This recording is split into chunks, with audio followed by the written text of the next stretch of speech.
2, 3, tas 1, 2, 3, 4. Ulit lang sa 1, 2, 3, tas ganun. Tas Ano ba kayo? Natalo na naman si ano?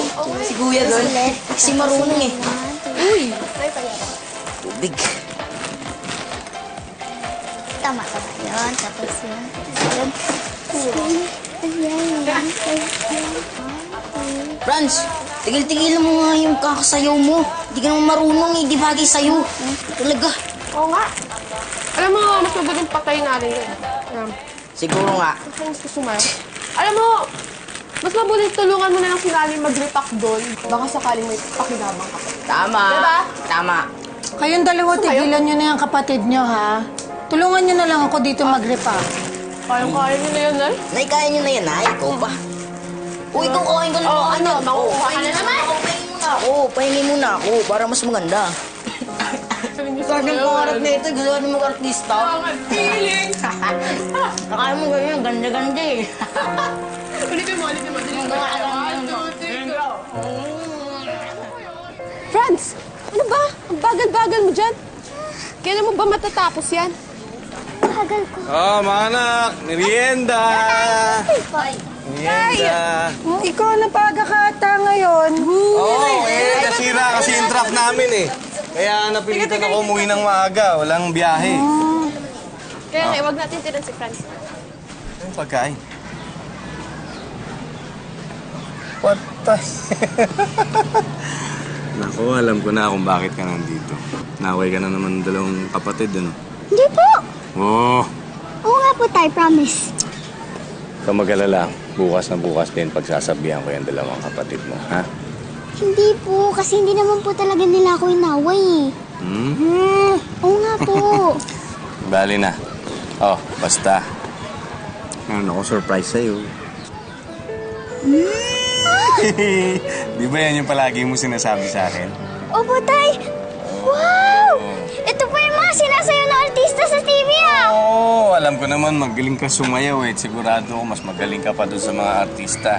Thank you po, tay. Thank you po. Thank you. Love you, anak. Halika na, kain na tayo. Ay, teka po, tapusin ko lang po ito. Na, pabayaan mo na yan. Di naman nagmamadali yan eh. Halika na, Sige po. merienda na muna.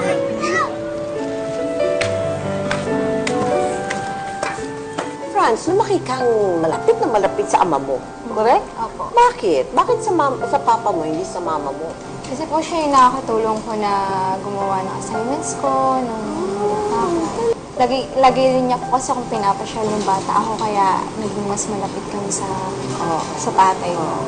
Eh, pag kinukutya ka ng mga bata, ng mga kapitbahay, nung maliit ka, anong bilin sa'yo ng ama mo?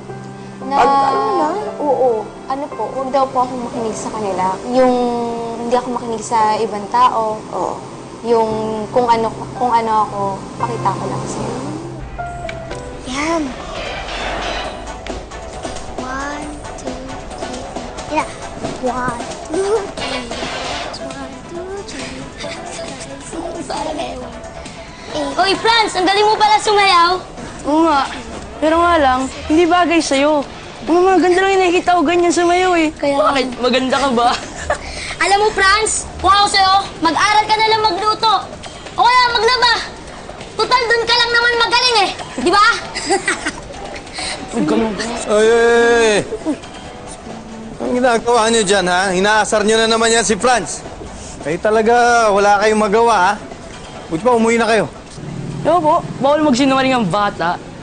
Nagsasabi lang po kami ng totoo. Bastos pa sumagot ng mga to. Umuwi na kayo! Umuwi na kayo! Kayo talaga!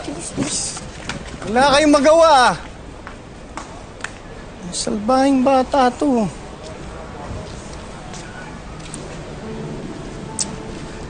Anak. Kaya mo na sila. Tay, pangit po ba akong sumayaw? Hindi, anak. Ang galing-galing mo nga sumayaw, eh. Tay, pangit po ba ako? Ang galing-galing mo nga sumayaw, anak. Bakit? Galing-galing mo. Ang galing-galing mo. Hindi. Siyempre, love na love ko yan. Alam mo, anak, darating yung panahon na yung mga ganyan tao pa ulit. Nakamaking ka, lalaitin ka. Pagdating ng panahon na yon, malamang wala na ako para matulungan ka. Ang makakatulong na lang sa sarili mo ay ikaw.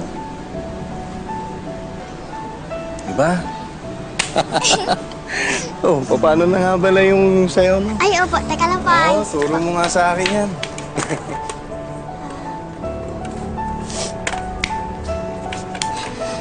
Ayan po. Diba? 1, 1, 2, 3.